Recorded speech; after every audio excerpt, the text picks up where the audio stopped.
En este video vamos a hablar sobre el poder de la imagen, la narrativa visual en videos cortos para redes. También, así como en video anterior hablamos sobre los planos, vamos a desmenuzar elementos que tienen que ver pura y exclusivamente con la imagen. Así como hablábamos que en la historia del cine los planos nos llevan a entender cuál es la distancia entre la cámara y el sujeto, cada plano va a contar algo distinto. En lo que conocemos como planos generales, el fondo o el ambiente donde va a estar el sujeto nos va a llevar a que podamos tener mayor información del entorno. A medida que se va acercando la cámara al sujeto, vamos a ver que tenemos distinta información, ¿no? Pasando de los planos medios, y acá es interesante hablar de los planos medios. El plano medio es un plano muy utilizado porque de alguna manera cuando estamos en presencia de otra persona es la distancia a la que los vemos habitualmente, teniendo en cuenta que el plano medio estaría ubicado, por así decirlo, desde aquí, bien, hacia arriba y viendo la cabeza del personaje. También tenemos que decir que los planos, la distancia de la cámara hacia quien está delante de ella, siempre está basada en el cuerpo humano. Bien, quiero aclarar, no podemos hacer un plano medio de un auto, bien, o de una mesa. Hacemos planos medios de personas. Los planos van a definir su nombre dependiendo de la distancia. En la de mayor distancia van a ser planos generales. Después vamos a tener plano entero, que como su denominación lo dice, vamos a ver a un sujeto completo en la pantalla. Plano americano toma su nombre fue el último que se inventó además, toma su nombre de los duelos de cowboy, en lo cual se podía ver, en este caso, las cartucheras con los revólveres, la acción que hacía y el sujeto. Después tenemos los planos medios y planos detalles. Cada plano nos va a dar información necesaria y, por ejemplo, los planos generales nos van a dar información más del entorno que los planos cortos. De los planos más cortos, uno de los más usados es el plano medio. El mismo tiene mucho uso, sobre todo en televisión. Tengamos en cuenta que cuando vemos a alguien que está en televisión, un presentador, lo vemos en un plano medio. Eso, como hablábamos antes de los formatos, en un formato 4:3 está bien constituido y lo podemos ver como si estuviéramos hablando con este sujeto o personaje. Cuando vamos a web, ¿qué es lo que usamos? Hay que ver qué es lo que queremos contar. Si nosotros estamos hablando de que el sujeto, el personaje se va a ver de alguna manera de mejor forma, lo que empezamos a utilizar son planos mucho más cercanos. Utilizamos planos medios, a veces utilizamos primeros planos y hay que ver también vuelvo a repetir, qué es lo que queremos contar. También la utilización del formato, lo que digo, del 16:9, que es un formato apaisado al 9:16, me va a llevar que la composición del mismo sea distinto.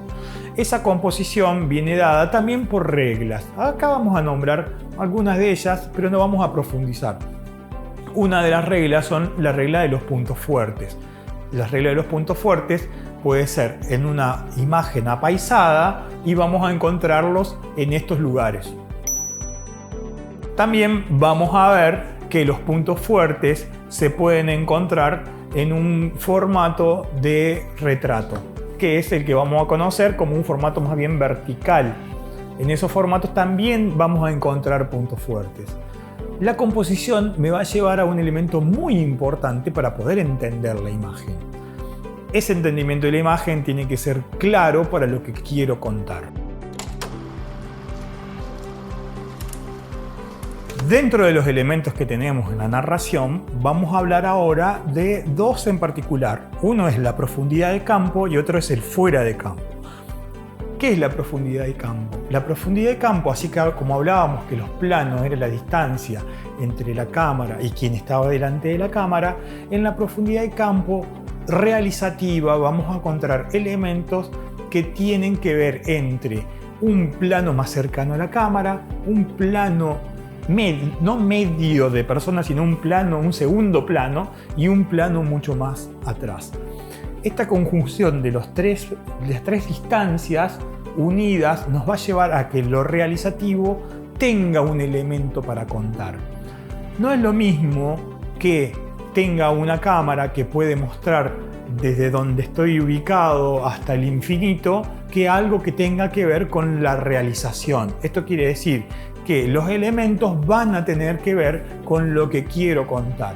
Se utiliza muchas veces la profundidad de campo, por ejemplo, para entender que quien está mirando nuestra imagen, yo no la estoy viendo, y venga algo de atrás y el personaje, que en este caso sería yo, no estoy viendo lo que ocurre atrás, pero los espectadores sí. Después hay una interacción entre la parte que está atrás con la parte más adelante. La profundidad de campo tiene mucho que ver también con la cuestión web. En el cine tuvo muchísima y la sigue teniendo. Es un elemento particular del cine, la profundidad de campo. Permite que la historia sea contada desde un punto y contar todo en una línea sobre el eje de la cámara. La profundidad de campo en web entonces me va a dar esa posibilidad de encontrar en qué lugar estoy. El lugar en el que voy a estar ya de por sí va a decir algo. El sujeto con su teléfono y el fondo de por sí ya va a ser un lugar y ya va a ser una historia. Por eso hablamos de selfies. Otro de los elementos en la narrativa audiovisual es el fuera de campo. ¿Qué es el fuera de campo? Es ese espacio que no vemos pero tiene relación con lo que estoy viendo. ¡Wow! ¡Qué complicado esto! No es tan complicado. Ese espacio que está limitado por el formato en el que nos encontramos y ocurre algo fuera de ese espacio. ¿Cómo puedo saber qué ocurre fuera de ese espacio? Simple, hay 2 o 3 elementos que me van a dar la pauta, que se pueden utilizar a veces en conjunto y a veces de manera individual, y me van a mostrar qué es lo que ocurre. Mostrar quiere decir sugerir en realidad. Esa sugerencia puede estar dada por la mirada. Por ejemplo, si yo miro hacia allá, da la sensación de que puede haber algo, saludo o lo que sea, y de alguna manera esa interrelación de mirada me va a dar la pauta que hay algo fuera de campo. Otro elemento importante es las entradas y salidas de personajes, que lo que va a hacer es que hay algo fuera del encuadre. Por último, el elemento con mucha importancia es el sonido. Si en este momento escuchamos un sonido y ese sonido, por ejemplo, ¿qué quiere decir eso? Hay una interrelación. Yo escucho a alguien que me llama de afuera del cuadro, escucho un bocinazo, escucho algo por el estilo, entonces hay una relación. Ojo, tenemos que tener en cuenta que no cualquier sonido va a ser el fuera de campo, sino el que tiene una relación también con la historia que estoy contando. ¿Qué quiere decir con la historia que estoy contando? Aquí vamos a utilizar una palabra muy importante que quiere decir que es la palabra diégesis. La diégesis es todo lo que tiene relación con la historia. Entonces, si el sonido que voy a escuchar puede ser diegético, va a estar dentro de la narrativa. Si una persona va caminando, cruza la calle y escucha un bocinazo sin necesidad de ver un auto, vamos a entender que ese sonido de la bocina es diegético. El fuera de campo, como la profundidad de campo, son elementos muy utilizables en los videos para web. El fuera de campo nos va a ahorrar muchísimos elementos, no solamente económicos, sino narrativos. Utilizar el sonido de manera adecuada, sin necesidad de estar mostrándolo, puede generar que en la narración, hacer una narración mucho más rica en el sentido de utilizar las bandas sonoras, que es lo que vamos a ver en el video siguiente. Y recuerden que en el aula del curso van a encontrar material complementario que habla de todo lo que estuvimos viendo en este video. Muchas gracias.